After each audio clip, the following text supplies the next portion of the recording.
जब हम पैदा हुए तो हमारे बाद हमारी एक बहन पैदा हुई जो 6 दिन की थी, तो मेरी माँ मर गई। पिताजी हम लोगों को दादी के साथ खाना वाना बना के खिलाते थे, परवरिश करते थे।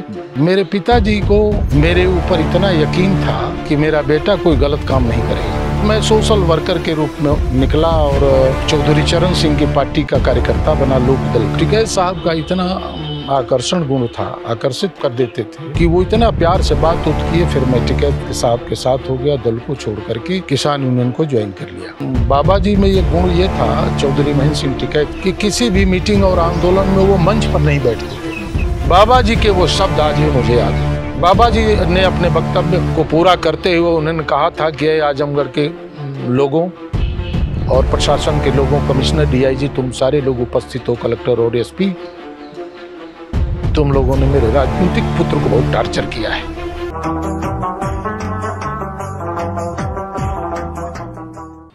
गांव में एक कहावत है, बिना खैले भजन न होई गोपाला, लेला अपन कंठी माला। भूखा ही भजन न होई गोपाला, लेला अपन कंठी माला। इसका एक अर्थ यह है जी कि विचार हो, चाहे दर्शन हो, चाहे बिरहा हो, चाहे गाना हो, चाहे संगीत हो, शास्त्रीय संगीत हो, सिनेमा हो जी, उसके पहले पेट का सवाल बुनियादी है कि जब तक पेट नहीं भरेगा आप कुछ भी नहीं कर सकते। लेकिन पेट भरने वाले किसानों के बारे में सवाल होना बंद हो गया है और ये लगभग स्थिति ये आ गई है कि वे खाए रहते हैं, खा के सोते हैं या भूखे सो जाते हैं। यह भी परिचर्चा से बाहर है, तमाम सारे विमर्शों से बाहर है। जी। आमतौर पर किसान को माना जाता है कि उसके पास अगर ज़मीन है तो खा पी रहा होगा, लेकिन किसानों की क्या समस्याएं हैं इस पर विचार करने का कोई औजार नहीं विकसित हो रहा है कि वास्तव में किसान कितना पैदा कर पा रहा है और जो पैदा कर पा रहा है वो साल भर के लिए उसके लिए है कि नहीं, उसको खाद बीज का दाम निकल पा रहा है कि नहीं, या उसका पूरा घर चल पा रहा है कि नहीं। पूर्वांचल के सर्वेक्षणों के दौरान मैंने पाया कि पूर्वांचल में लोगों की थाली में जो अन्न आ रहा है उसमें कई तरह के रोगों की जननी, खास तौर से उर्वरक एक बड़ा सवाल है कि उर्वरक ने लोगों के जीवन को खतरे में डाल दिया है। उसके अलावा यह भी है कि छोटे किसान और मध्यम किसान के घरों में जो थालियाँ लोगों के सामने आती हैं खाने के लिए, उसमें पौष्टिकता का जो स्तर है वो घट गया है। किसान की समस्या जब प्रमुख नहीं रहेगी तो पोषण की भी समस्या गांव में प्रमुख नहीं रहेगी। किसानों को अन्नदाता कहा जाता है, लेकिन वह खुद क्या खाता है इसके बारे में कोई डाटा, कोई आंकड़ा बहुत विस्तृत रूप से और बहुत विश्वसनीय तरीके से नहीं है। किसान आंदोलनों ने इतिहास रचा है, चाहे दक्षिण का आंदोलन हो, चाहे पंजाब का आंदोलन हो, चाहे अवध का आंदोलन हो। तमाम सारे किसान आंदोलनों ने भारत के इतिहास को अलग अलग समय पर एक अलग रूप देने की कोशिश की। लेकिन पूर्वांचल में किसान आंदोलन एक ऐसी स्थिति में है जहां बहुत उल्लेखनीय कुछ नहीं दिखता है। ऐसे में हमारे सामने आज जो व्यक्ति बैठे हुए हैं वे भारतीय किसान यूनियन टिकैत के राष्ट्रीय सचिव सुरेश यादव जी बैठे हुए हैं। सुरेश यादव का एक लंबा अरसा किसान आंदोलन में गया है, लगभग पूरा जीवन ही। उन्होंने तमाम सारे समाजवादी नेताओं के साथ मिलकर काम किया, किसान आंदोलन में उन्होंने काम किया। तो कैसे वे किसान आंदोलन से जुड़े, कहाँ कहाँ उनकी यात्रा चलती रही, कहाँ कहाँ से गुजरी, इसके बारे में हम थोड़ा उनसे बातचीत करेंगे। इसलिए कि सुरेश यादव के बारे में जानना ज़रूरी है कि जिस दौर में किसान खतरे में लगातार पड़ता जा रहा है, किसान कर्ज के बोझ तले दबता जा रहा है, वे किसान आंदोलन की अलख जगाने के लिए जिले जिले और राज्य राज्य में जा रहे हैं, तमाम सारे सूबों की यात्रा कर रहे हैं, तमाम सारे जिलों की यात्रा कर रहे हैं, लोगों से मिल रहे हैं। तो सुरेश जी नमस्कार, आपका बहुत बहुत स्वागत है। प्रणाम, आपका भी स्वागत है, बहुत बहुत धन्यवाद। सबसे पहले थोड़ा आपके बारे में तफसील जानना ज़रूरी है कि बिल्कुल आपका जन्म कब और कहाँ हुआ? हमारा जन्म 1 अगस्त 1957 को जी आजमगढ़ का जनपद के कटघरा शंकर गांव में हुआ। अच्छा, जो अब मऊ में है। जी, वो आज मऊ जनपद में है। तो परिवार कैसा, किसानों का परिवार था या किस तरह का? किसानों का परिवार था, वो भी छोटे किसान का।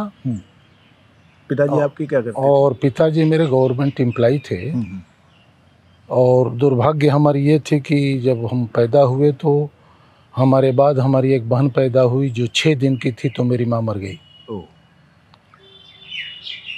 और हमको अपने माँ की शक्ल याद नहीं आती है आज।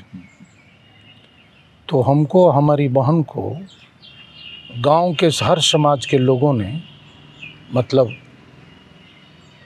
परवरिश में योगदान दिया है, चाहे वो हरिजन हो, ब्राह्मण हो, मौर्या हो, धोबी हो, मतलब हर समाज के लोगों ने हम लोगों को, कि हर समाज की माताओं ने हम लोगों को पाला पोसा, स्तनपान कराया है, दूध पिया है हमने हर समाज का। और चूँकि मेरी दादी थी, बुजुर्ग अवस्था में थी, मेरे पिताजी हम लोगों को दादी के साथ खाना वाना बना के खिलाते थे, परवरिश करते थे। और मेरी एक बड़ी बुआ थी, उन्होंने भी माँ का रोल अदा किया था। ज़्यादा मतलब हम लोगों की परवरिश में बुआ जी का योगदान रहा जी। और इस तरह से हम लोगों का।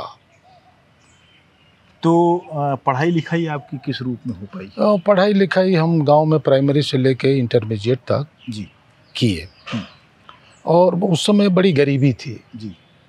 हमारे पिताजी अकेले कमाने वाले थे और हकीकत बात थी कि उस समय खरीद के खाया जाता था। हाँ, एक कमाने वाला 10 खाने वाला। एक कमाने वाले और 10 खाने वाले। तो उस गरीबी के आलम में हमारी पिताजी ने परवरिश किया। लेकिन एक बात मुझे बड़ी मतलब, कभी कभी पिताजी तो मेरे 2015 में 31 अक्टूबर को मर गए, लेकिन हमको बचपन की एक बात याद आती है कि जब पिताजी नौकरी से आते थे तो हम और हमारी बहन छोटे थे, तो हम लोग उस समय चौकी का चलन कम था, पलंग चारपाई हुआ करती थी।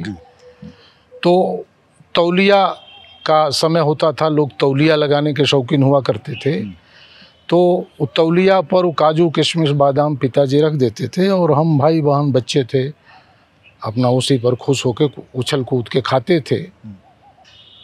तो उस दौरान मेरे एक फूफा थे, तो मेरे पिताजी से कई बार बोले कि मेरे पिताजी का नाम राम नरेश यादव था, तो उन्होंने कहा कि अरे राम नरेश जी, शादी कर लीजिए, नहीं तो इन बच्चों की परवरिश कौन करेगा। 2-3 बार उन्होंने कहा, तो मेरे वो बात मुझे याद आती है। और सचमुच जब बात वो दिल में आती है तो आंसू आ जाते हैं। मेरे पिताजी ने कहा कि अरे तुम क्या कह रहे हो, कैसी गंदी बात कर रहे हो, ऐसी बात है तो वो कुदाल चलती थी उस समय, गोईता फावड़ा का चलन नहीं था। तो उन्होंने कहा कि जाओ वो गोईता कुदार लाओ और ले चलो, गड्ढा खोदो और दोनों बच्चों को उसी गड्ढे में तोप देते हैं, उसके बाद तो हम शादी करेंगे। तो हमारे फूफा जी शर्मा गए और पिताजी ने कहा कि हम अपने इस बेटे की शादी करेंगे कि अपनी शादी करेंगे। तो इस तरह की हमारे पिताजी ने परवरिश करके हम लोगों को बढ़ाया। और मेरी शादी पिताजी ने किया। मेरी एक बहन थी, उसकी शादी किया पिताजी ने। वो आज बम्बई में है, उसका हस्बैंड लार्सन टुब्रो में मैनेजर था। तो इस तरह से बहन का परिवार चल रहा है और माँ बाप के हम अकेले थे। तो पिताजी ने मेरी शादी की और हम सामाजिक हो गए जी। अब उसमें एक हमारे पिताजी के विभाग के कर्मचारियों की एक भाषा बन गई थी कि देहाती भाषा में कि नरेश भैया का टुअरा है हमको। तब 10 पैसा 20 पैसा भी चलन थे। हम जाते थे तो उनके साथ काम करने वाले कर्मचारी कहीं मिलते थे तो बड़ा आदर से हमको वो चाय वाय पिलाते थे, खुरमा खिलाते थे, नमकीन खिलाते थे और 8 आना 1 रुपया दे देते थे कि बेटा पान खा लिया। मैं इसी नाम पर दे देते थे कि उनको बुरा न लगे। हाँ, बुरा न लगे। तो इस तरह से हम लोगों की परवरिश हुई। और मेरे पिताजी को मेरे ऊपर इतना यकीन था कि मेरा बेटा कोई गलत काम नहीं करेगा।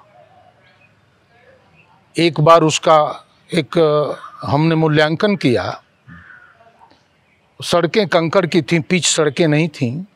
मैं मऊ से जा रहा था और घोसी से टर्न होकर मधुबन को जब चला तो एक हमारे साथी जहाँ मोटरसाइकिल हम बनवाते थे तो उन्होंने कहा कि यादव जी ये मिडवाइफ हैं, हमारे रिश्तेदार हैं, इनको आप घर लेते जाइए मधुबन की अब सूरज डूब रहा है, गाड़ियाँ नहीं मिलेंगी, ये बेचारी परेशान हो जाएगी, इसको मधुबन छोड़ दीजिएगा। मैंने उनको गाड़ी पर बिठा लिया, गाड़ी पर बिठा के लेके गया। रास्ते में उनको ले जाते हुए हमारे पिताजी के दोस्तों ने, जो काम साथ में करते थे, उन लोगों ने देखा। तो दूसरे दिन उन लोगों ने मेरे पिताजी से कहा कि आपका लड़का नरेश भैया बिगड़ गया। वो तो एक लोफर औरत को लेके घूम रहा था। तो मेरे पिताजी ने वहाँ डांटा उन सब लोगों को, बड़ी तेज आवाज में कहा कि नहीं नहीं, मेरा लड़का गलत काम कर ही नहीं सकता, कैसी गंदी बात करते हो तुम लोग। तो दूसरे दिन उनके साथी एक मिले हमसे, तो उन्होंने बताया, मौर्या थे वो, कि बाबू सुरेश ऐसन सन बात या कहाइल है तो तोहार पिताजी हैंगे कहला। मैं रात को सोया तो सोचा कि कहने वाले ने भी ठीक कहा और हम भी ठीक हैं, पिताजी ने भी ठीक कहा, उसमें दोष किसी का नहीं। हम किसी पर नाराज हो जाएं, यह गलत बात है। तो मेरे पिताजी हमसे कुछ नहीं, कोई शिकायत नहीं किए, लेकिन मुझे लगा कि मेरे पिताजी को कितना मेरे ऊपर अटूट विश्वास है, तो हमको उस विश्वास को कायम रखना चाहिए। और तब से मैं कहीं भी जाता था, रात को मैं पिताजी के साथ ही खाना खाता था और सोता था। दिन को तो नहीं, मतलब वो अपनी ड्यूटी पर, हम अपने सामाजिकता में। और मैं सोशल वर्कर के रूप में निकला और चौधरी चरण सिंह की पार्टी का कार्यकर्ता बना, लोक दल का। ये कब की बात हुई? ये बात है 86 की। अच्छा। उसके पहले मैं बम्बई में जाके नौकरी किया, लार्सन टुब्रो में 2 साल। अच्छा, क्या नौकरी थी? वॉचमैन का काम किया। अच्छा। वॉचमैन का काम करके फिर सिक्योरिटी सुपरवाइजर हुआ, और उसके बाद 2 साल में छोड़ दिया वहाँ काम, आ गया। तो यहाँ आ गया, तो यहाँ आकर के अब लोक दल पार्टी का कार्यकर्ता हो गया, और उसी में कार्यकर्ता के रूप में काम करने लगा। तब तक ये बाबा टिकैत का एक आंदोलन चला देश के अंदर, और उस आंदोलन में मीडिया ने बाबा टिकैत को एकदम हथेली पर उठा लिया था। तो उस समय आंदोलन चल रहा था मेरठ में कमिश्नरी पर। तो हमको समझ में आया कि हमको इस आंदोलन में जाना चाहिए। तो हमारे 2-4 साथियों ने भी कहा कि भाई वो तो बड़ा आंदोलन है और इस आंदोलन में शिरकत करना चाहिए, असली आंदोलन तो हम लोग किसानों का यही है। तो मैं गया मेरठ, और मेरठ गया तो पहले मैं दिल्ली गया। तो दिल्ली में गया, उस समय चौधरी साहब आनबेट थे, बाड़ी उनकी बंद हो गई थी, चरण सिंह जी, और लेकिन वो जिंदा थे। तो उनको देखने गया, और माता जी हम लोग बोलते थे, उनकी पत्नी थी गायत्री जी, तो उस समय सांसद थी, तो हम लोग माता बोलते थे उनको। तो उनका पैर और छुआ, आशीर्वाद लिए, और उसके बाद उन्हीं के साथ हम मेरठ गए, उन्हीं की गाड़ी में बैठकर। और मेरठ गए तो फिर माता जी को हमने कहा कि माता जी आप जाइए, हम आंदोलन में ही रहेंगे। तो उसी आंदोलन में मैं भीड़ में अपना घूमता रहा जी। वहाँ खाने पीने की कोई कमी नहीं थी, तमाम लंगर ले आकर के गाँव से चलते थे तो खाते थे, और उसी में बस टिकैत साहब के करीब धीरे धीरे पहुँच गए। तो टिकैत साहब का इतना आकर्षण गुण था, आकर्षित कर देते थे कि वो इतना प्यार से बात किए। फिर मैं टिकैत के साहब के साथ हो गया, दल को छोड़ करके किसान यूनियन को ज्वाइन कर लिया। और ज्वाइन करने के बाद हर 17 तारीख को मैं सिसौली मासिक बैठक में अपने यहाँ मऊ से जाता था। ट्रेन में जगह नहीं मिलती थी, तो जो ट्रेन के ज्वाइंट होते हैं वो प्लेटें 2 रहती हैं, वो आगे पीछे होती, उन प्लेटों पर बैठ के मैं जाया करता था, चूँकि एक जज्बा था, जुनून था। फिर मैंने वो एक दिन मीटिंग में, चूँकि उधर की भाषा अक्खड़ थी, थोड़ा भाषा उधर की कड़वी है, तो मैं बड़ा वो शर्माता था कि मैं कैसे अपनी बात कहूँ यहाँ उस मीटिंग में, बड़े लोग हैं क्या है। तो वहाँ पर इनके पटीदार चौधरी साहब एक थे, वो आर्मी में काम करते थे। तो उन्होंने हमसे पूछा, तो वो चूँकि आर्मी में थे तो हिंदी भोजपुरी सब बोल लेते थे। तो वो अपने घर ले गए, खाना वाना खिलाए, और सुलाए रात को हम वहाँ थे। दूसरे दिन जो है जो कहे कि तुम उस मीटिंग में अपनी बात नहीं कहोगे तो तुम्हारे यहाँ आने का क्या मतलब है। तुम आजमगढ़ से आए हो, बिहार के बॉर्डर से, तो अपनी बात कहो वहाँ। तो बड़ा डरते डरते मैं उस मीटिंग में खड़ा हुआ और मैं बोला कि मैं आजमगढ़ से आया हूँ। तो चौधरी साहब ने कहा कि हाँ बेटा बोल, बोल बेटा बोल। तो मैंने कहा कि चौधरी साहब, आज पूरे हिंदुस्तान का किसान अपने दरवाजे पर चारपाई बिछा करके आपके आने की प्रतीक्षा कर रहा है, और मैं निवेदन करता हूं कि आप देश में अब किसानों तक पहुंचने का काम करें ताकि वो उनका आत्मबल बढ़े। और मैंने उनसे कार्यक्रम मांगा, तो पहले तो नहीं दिया उन्होंने कार्यक्रम। कहे कि ठीक है, हरपाल से पूछ लो, सचिव हुआ करते थे, लेकिन कार्यक्रम नहीं मिला। फिर दूसरी महीने में जब मीटिंग में मैं गया और फिर अपनी बात कहा, तो यहाँ सोमनाथ त्रिपाठी, ये विद्यापीठ में थे ना, वो थे, और एक बलिया के वो थे, गोस्वामी थे, देखिए नाम उनका भूल रहा है, रघुवंश मणि पांडे थे जौनपुर के, और दिनेश पांडे थे गाजीपुर के। ये लोग भी गए थे और हमने कार्यक्रम चौधरी साहब से मांगा, तो उन्होंने उस टाइम पर 2 कार्यक्रम दिया। साधु शरण गोस्वामी बलिया जी, एक बहुत बड़े मठ के मालिक थे, वो मठाधीश थे, तो 2 कार्यक्रम दिया, एक जबलपुर में और एक हमारे यहाँ। चौधरी महेंद्र सिंह टिकैत का मैंने उस अपने मंडल को छोड़ करके ये पहला कार्यक्रम देश के अंदर था। मैंने कार्यक्रम लिया, कार्यक्रम लेके आ गया। यहाँ वीर बहादुर सिंह की प्रदेश में सरकार थी। एक बार वीर बहादुर सिंह को, जब ये बीपी सिंह कांग्रेस से हटे थे, उस समय कांग्रेस पार्टी ने अपने को बैलेंस करने के लिए चौधरी साहब को मिलाना चाहा। उसमें वीर बहादुर सिंह जी गए थे सिसौली में, एक शर्त के अनुसार बाबा जी ने कहा था कि बिना प्रोटोकॉल या बिना फोर्स के आए तो हम बात करेंगे। तो माननीय वीर बहादुर सिंह जी मुख्यमंत्री जी स्टेट प्लेन से गए, सिसौली में मीटिंग थी, और वहाँ पर बाबा जी में ये गुण ये था चौधरी महेंद्र सिंह टिकैत में कि किसी भी मीटिंग और आंदोलन में वो मंच पर नहीं बैठते थे, वो भीड़ में टाट पर बैठते थे, और जब उनको बुलाया जाता था बोलने के लिए तभी वो मंच पर जाते थे। चौधरी साहब भीड़ में बैठे थे, वीर बहादुर सिंह जी एज ए मुख्यमंत्री पहुँचे। वहाँ पहुँचने के बाद अब उनका कोई बहुत उस तरह का सम्मान जैसा वो बनावटीपन का होता है नहीं हुआ। उनको मीठा पानी दे दिया गया चलते फिरते, और मंच पर बुला करके 5 मिनट में उनको टाइम दे दिया गया बोलने के लिए। कोई अलग से उनके लिए व्यवस्था नहीं की गई। तो उन्होंने पूछा कि चौधरी साहब कहाँ हैं, तो लोगों ने बताया कि चौधरी साहब नीचे बैठे थे। वो बोलने लगे तो वो अपने वक्तव्य में माननीय वीर बहादुर सिंह जी ने कहा कि हमने उत्तर प्रदेश को ये दिया, उत्तर प्रदेश के लिए ये किया, जो उनकी उस समय कार्य योजनाओं को लागू किया था उन्होंने, तो उसका बखान करना शुरू किया उन्होंने। तो जब बखान करते रहे तो बाबा जी बैठे इनको लगा, तो अब बिना बुलाए बाबा जी उठ के गए, और उठ करके जा करके वीर बहादुर सिंह की कॉलर पकड़ करके बाबा जी ने कहा कि अरे जो तुम दे दिया है उसको तो लोगों ने पा लिया है ना, तू आज क्या दे रहा है किसानों को ये बता। और इतना कह करके कॉलर पकड़ के हिला दिया बाबा जी ने। इसको माया हिंदुस्तान उस तरह की सारी प्रिंट मीडिया ने छापा, प्रदेश में भूचाल आया। तो अब वीर बहादुर सिंह तो यूं हुए, और उसी दौरान मैंने कार्यक्रम ले लिया उनका अपने जनपद में आजमगढ़ में। उस समय आजमगढ़ था। अब वीर बहादुर सिंह की सरकार, वीर बहादुर पसंद नहीं करते टिकैत को, और हमने उनका कार्यक्रम ले लिया। अब मेरी बड़ी विचित्र स्थिति हो गई। जब प्रशासन टार्चर करना शुरू किया तो जो हमारे साथ थे सब मैदान छोड़ के भाग गए। मैं रात को रोता था, और रात को 2 गैलन 5-5 लीटर के गैलन में गोंद बना करके आटे का, और पोस्टर गोरखपुर से छपवा के लाया था।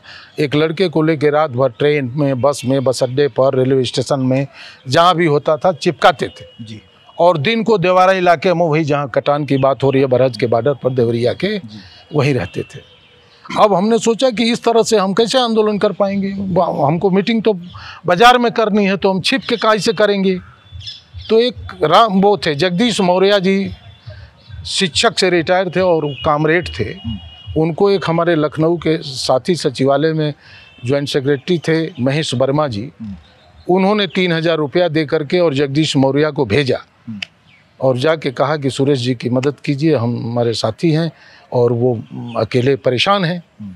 तो जगदीश जी आए तो हमको आत्मबल मिला, चूँकि कामरेड आदमी और हमसे सीनियर थे और हम तो युवा थे अभी, तो वो उनको साथ मोटरसाइकिल पर लेके चलने लगे। तो हमको एसडीएम घोसी के पेशकार ने बताया कि अगर डीएम से परमिशन नहीं लेते हैं तो मीटिंग नहीं होगी और इतना मुकदमा पुलिस लाद देगी कि आपका जीवन खराब हो जाएगा। तो अब मैं तो एक गरीब फैमिली से बिलोंग करता था, मैं बड़ा दिमागी तौर से परेशान हुआ, लेकिन मैं जगदीश मौर्य जी को लेकर के मोटरसाइकिल से गया आजमगढ़। तो वहाँ अशोक प्रियदर्शी साहब कलेक्टर हुआ करते थे, उनके सामने मैंने दिया। मैं लौंडा सा था, कुर्ता पैजामा और सदरी पहने हुआ था, मैंने दे दिया। तो जब उसने पढ़ा तो पढ़ करके उन्होंने एप्लीकेशन को फेंक दिया और कहा कि देखो हमारे ज़िले में टिकैत का कार्यक्रम वगैरह नहीं होगा। अब मैं बहुत परेशान था ही, बस अब आया मेरे दिमाग में, मैंने एप्लीकेशन को उठाया, फाड़ा और फाड़ करके उन्हीं की डस्टबिन में बगल में डाल दिया। हमने कहा डीएम साहब नमस्कार, मैं जा रहा हूँ, गलती हो गई हमसे, यह किसानों का देश है, किसान देश का मालिक है और हमसे भूल हो गई कि मैं नौकर से परमिशन लेने आ गया। हमको परमिशन की ज़रूरत वास्तव में थी नहीं और टिकैत का कार्यक्रम होगा, अब गोली चलवाना होगा, भैया चलवाना, यह कह के अब हम जगदीश जी चल दिए। अब ऐसे भाग दौड़ करते करते वक्त करीब आया, टिकैत साहब पहुंच गए जहां पहुंचना था, साधु शरण जी के यहाँ रात्रि निवास करना था बलिया में। खबर मिली, हम गए बलिया, उनसे मिले। मेरे सामने संकट ये था कि बाबा जी के साथ 50 आदमी हैं और हम रुकने और खाने की व्यवस्था करेंगे तो हमको 100 आदमी को कम से कम भोजन बनाना पड़ेगा, क्योंकि और लोग आ जाएंगे उनके साथ।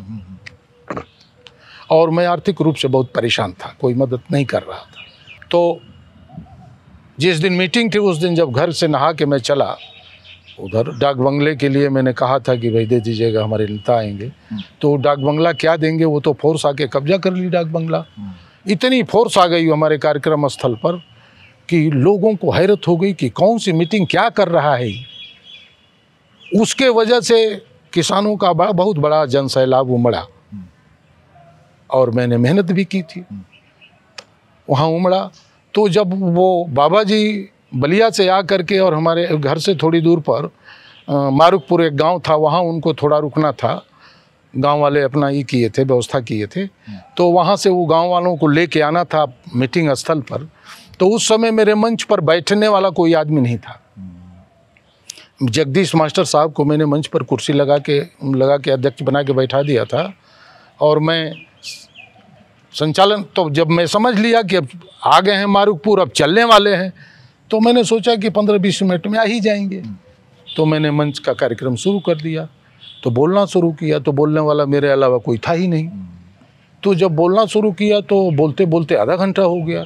तो अब मेरे समझ में नहीं आ रहा था कि मैं आगे क्या बोलूं, उतनी परिपक्वता नहीं थी, मैं बहुत परेशान हूँ। और इधर एसपी डीएम पूछ रहे थे कि भाई वो टिकैत किधर से आएंगे बताओ। तो मैं माइके पर से कहता था कि हमको टार्चर मत कीजिए, टिकैत को आना है तो आएंगे, वो किधर से आएंगे मैं नहीं जानता, उनको आना है तो आएंगे और जल्दी आएंगे। तो मैं बोलता था, तो मैं अब समझ नहीं पा रहा था कि आगे क्या बोलूं। तब तक हमारे मंच के सामने ही वो एक से प्रकाश मल जी थे, जो प्रिंसिपल से सेवानिवृत्त थे और इंटरमीडिएट में हमको इंग्लिश पढ़ाया था उन्होंने। तो वो ये कहते हुए कि मतलब ये टिकैत जैसी शख्सियत मधुबन में कहाँ आती है, आएगी, ये नेतागिरी का टंट है, ये अपना, यही कह के उठ के वो चले गए। तो जब जाने लगे तो हमको लगता है कि वो 50 फुट गए होंगे। तो अब हमको अब बोलने को कुछ अब नहीं आ रहा था। तो मैंने कहा कि अब माननीय गुरुजी से प्रकाश मल जी, आपने जो अल्फाज ज़बान से निकाल के और चलना शुरू किया है यहाँ से, उससे मैं बहुत मर्माहत हूँ। हमको आपको मेरे ऊपर अगर यकीन नहीं है, यह बात तो समझ में आती है, लेकिन आपको अपनी दी हुई शिक्षा पर विश्वास करना चाहिए कि जिस बच्चे को मैंने शिक्षा दिया है वो बच्चा दोहरे चरित्र का नहीं हो सकता। इसलिए गुरुदेव, हाथ जोड़ के प्रार्थना है कि आप जहाँ गए हैं वहाँ से लौट के आकर और जहाँ से गए हैं वहीं बैठ लें। और संयोग से उसे प्रकाश मल जी लौट गए।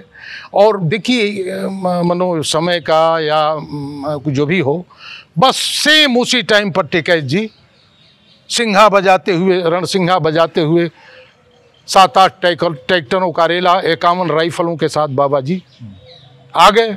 अब मैं तो बहुत ऊर्जावान हुआ उस समय। आपको मैं बताऊं कि उस समय जो ऊर्जा मुझे मिली कि मैं क्या बताऊं। और उसके बाद जब बाबा जी आ गए तो मेरे मंच पर 5-5 रेडियो सिंगर गायक, गोमती यादव, चंद किशोर पांडे, विपिन बिहारी पाठक, जबरदस्ती आके मंच पर बैठ गया गाना गाने के लिए, बोलने के लिए तमाम नेता आ गए। तो गाना तो मैंने गवाया, गीत तो गवाया, अपने नेता का स्वागत तो करवाया जी। और हमारे किसान यूनियन का कोई वैसा ही नेता ही अभी नहीं था, पहला संगठन था। तो 2-1 साथियों से बुलवाया और उसके बाद बाबा जी को बुलाया। और बाबा जी को जब बुलाया तो उस समय देखिए, फिर मैं भावुक हो रहा हूँ, मैंने माला बाबा जी नहीं पहनते थे, इसके विरोधी थे वो। मैंने उनका पैर पकड़ के आशीर्वाद दिया। उसी समय में रोने लगा, मेरे आंख से आंसू आने लगा कि मैं कितना मतलब परेशान हुआ हूं। मैं बैठ गया, बाबा जी बोलने लगे। बाबा जी के वो शब्द आज भी मुझे याद है। बाबा जी ने अपने वक्तव्य को पूरा करते हुए उन्होंने कहा था कि आजमगढ़ के लोगों और प्रशासन के लोगों, कमिश्नर, डीआईजी, तुम सारे लोग उपस्थित हो, कलेक्टर और एसपी, तुम लोगों ने मेरे राजनीतिक पुत्र को बहुत टॉर्चर किया है। उसके आंसू मुझे बता रहे हैं। और कहा कि इस मेरे राजनीतिक पुत्र को तुम अगर पूर्वांचल में अकेला समझते हो तो तुम्हारी भूल है। ये कान खोल करके सुन लो, ये बाबा जी के लैंग्वेज थे। उन्होंने कहा कि इस मेरे कार्यकर्ता को मार करके इसकी चमड़ी उधेड़ करके अगर जेल में डाल दोगे और 15 पैसे का पोस्ट कार्ड अगर मुझे मिल गया सूचना के रूप में, तो उस दिन पूरे हिंदुस्तान का किसान सड़कों पर खूंटा गाड़ करके, पशुओं को चारा पानी दे करके, पूरे मुल्क को जाम करके बताएगा कि पूर्वांचल में हमारा राजनीतिक पुत्र ये सुरेश अकेला नहीं है, पूरा देश उसके साथ है। अरे साहब, मैं क्या बताऊं, कितनी ऊर्जा मुझे मिली, तालियों की गड़गड़ाहट हुई। और उसके बाद से स्थिति यूं हुई, कार्यक्रम में बाबा जी ने कहा कि हम सोचे थे कि कहाँ इनको रखेंगे, बड़े घर में, बड़े डाक बंगले में, कोई हमारे पास तो है नहीं। बाबा जी ने कहा सुरेश अपने घर ले चल। मैं ले गया अपने घर। तो उतने लोगों को, लेकिन हमारे गांव का एक लड़का था, उसको मैंने बोला था कि देखो, एक मुस्तफ़ा मुस्लिम थे, वो टेंट लगाते था, वो पहले वाला चोभा वाला बांस वाला। तो मैंने उनको सवेरे ही बोल दिया था कि हमारे बगीचे की सफाई करवा करके, वो लड़के को 500 रुपया देते, सफाई करवा करके और टेंट लगवा देना, बाटी चोखा चावल दाल बनवाना। भाई नहीं हमारे पास है तो जो है वह है। तो हमारे गांव के लड़कों ने बड़ी मदद किया, बाटी चोखा चावल दाल 100-125 आदमी के लिए लड़कों ने बनाया मेहनत करके। और बाबा जी गए, उसी टेंट में हमारे यहाँ रुके, वो खाए। तो वो लिट्टी नहीं खाते थे ना, बाटी को, तो नया था उनके लिए, तो डर रहे थे। लेकिन जब तोड़ के लोगों ने हमारे उधर के खाना शुरू किया तो चौधरी साहब भी खाए, रात को रुके। तो मैं चूंकि अकेला था, नेतागिरी करता था, इसके लिए मेरे चाचा हमारे पिताजी को हमको अलग कर दिए थे। अच्छा। मेरे चाचा को ये लगता था कि इसी के परिवार, चाचा जी की कोई बहू नहीं थी, 2 लड़के थे। तो उनको लगा, किसी ने समझा दिया कि भाई वो नेतागिरी कर रहा है, उसी की औरत बच्चे हैं, कमा के उन्हीं सबों को तुम लोग खिला रहे हो। हाँ, तो उन्होंने हाथ खींच लिया अपना। हाथ खींच लिया। अब हमारे घर की बड़ी विकट स्थिति हो गई थी, लेकिन मेरी औरत ने सपोर्ट किया। उसने कहा कि आप जो काम करते हो कीजिए और आप टेंशन में मत रहिए, बाकी खेती बाड़ी का जो काम है मैं दिखवाऊँ। बाबा जी उसी दिन रुके तो पूछा घर में जाके मेरी औरत से कि बेटी ही बता, तुम्हारे घर तो दूध है ही नहीं है, अरे तुम्हारे बच्चे कैसे ताकतवर होंगे। तो देहाती औरत, हाउस लेडी, और चूंकि भाषा का अंतर, तो गिड़गिड़ाने लगी। हमने कहा बाबा जी ऐसी ऐसी बात है। उन्होंने कहा कि सुन, बाबा जी ने 1400 रुपया दिया निकाल के कि एक गाय खरीद के रखो।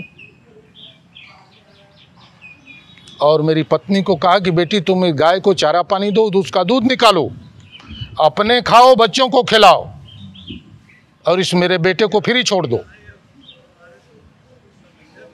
और वहीं से मेरा परिवार अब डेवलप करना। और तब से बाबा जी 4 बार हमारे घर गए। अंतिम बार गए थे जब चंद्रशेखर जी मरे थे, प्रधानमंत्री जी उनकी तरह ही थी, तो इब्राहिम पट्टी आए और इब्राहिम पट्टी से मेरे घर गए, खाना खाए, मेरे बच्चे बहू औरत से मिले, और फिर वहीं से ये मानव जी थे, ये सब लोग गए थे हमारे यहाँ, खाना खाए, रुके मानव जी। तो मानव जी के साथ कई गाड़ियाँ लगा करके गाजीपुर से ट्रेन थी, मैंने भेजा चौधरी साहब को। तो ये मेरे जीवन का सफ़र रहा। मैंने ये यात्रा है जो किसान आंदोलन की तरफ आप तो मोड़ दिया जी। एक तरफ पश्चिम में किसानों की बड़ी चीज़ें थी, गन्ना का मामला था, एमएसपी का मामला था, और तमाम सारी चीज़ें थी। पूर्वांचल उस तरह की ज़मीन नहीं थी कि पूर्वांचल में गन्ना को लेकर बहुत ज़्यादा आंदोलन मामला नहीं था, और किसान आंदोलन भी उसी हिसाब से नहीं दिखता है। अगर होगा छिटपुट तो अलग बात है, जी। ब्लॉक स्तर या जिला स्तर पर, लेकिन वो मैंने प्रादेशिक स्तर पर ऐसा कुछ नहीं था। जी। तो कैसे आपने अपनी ज़मीन यहाँ तैयार की? अब यहाँ उसके बाद जब ये हुआ तो अब मेरी एक पहचान बनी, और जब पहचान बनी तो मेरे दिमाग में आया कि अधिकारियों के पास नहीं जाना चाहिए। अधिकारियों के दिमाग में एक मेरे प्रति एक अलग वो बना। तो मैं फ़ोन करता था, किसी का कोई काम होता था हमारे किसान का, तो एसडीएम को, तहसीलदार को या कलेक्टर को फ़ोन कर, मैं किसी के पास जाता नहीं था, बाई फेस नहीं बात करता, फ़ोन से। और बाबा का वो दिया हुआ संदेश जो है, उस फ़ोन की आवाज़ के साथ हमको लगता था कि जाता था। अच्छा। तो वो कहता था कि सर हाँ आदेश करें सर, तो हम बड़ा भीतर से अपने को वजनी समझने लगते थे। और उसी दौरान हमारे, आप उधर जाएंगे तो घाघरा के से गांव चौहानपुर, चैनपुर चौहानपुर था, वो 25-30 बरस पहले घाघरा नदी में विलीन हो गया था। तो वह गांव कट गया, तो प्रशासन ने 28-28 कड़ी ज़मीन दे करके, जैसा कि नियम है कि दैविक प्रकोप से किसान या कोई भी व्यक्ति घर से बेघर होता है तो उसको ज़मीन दे के बसाने की व्यवस्था है।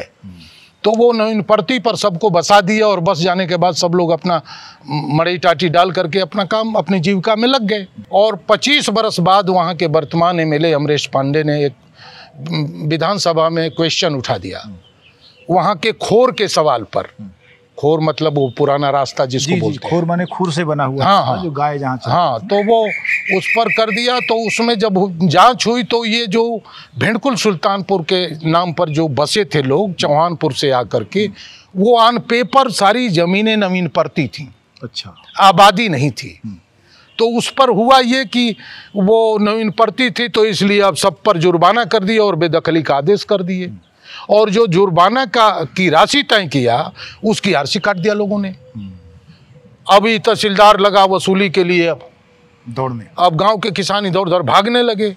तो अब चूंकि नया नया हमारा अब ये हम शुरू किए थे, तो हम 2-3 साथियों को लेके गए भिंडकुल सुल्तानपुर। हमने कहा कि कोई आदमी जुर्माना नहीं देगा और घर नहीं छोड़ेगा, कोई आदमी भागेगा नहीं, और तहसीलदार आएगा, अब इसी गाँव में हम डेरा डलवा रहे हैं, और तहसीलदार आता है तो आप खबर करो। तो एक नायब तहसीलदार था, वो आया फोर्स लेकर के, 3-4 लोग हम लोग गए।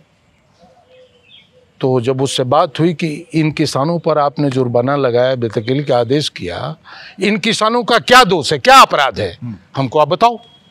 अपनी मर्जी से तो यहाँ घर बनाए नहीं, आपने दिया, आपके एसडीएम तहसीलदार ने बसाया, तो इनका क्या दोष है? करना है तो एसडीएम तहसीलदार पर करो, जुर्माना लगाओ उन पर, और नहीं तो गांव में आइएगा नहीं, खैर नहीं है।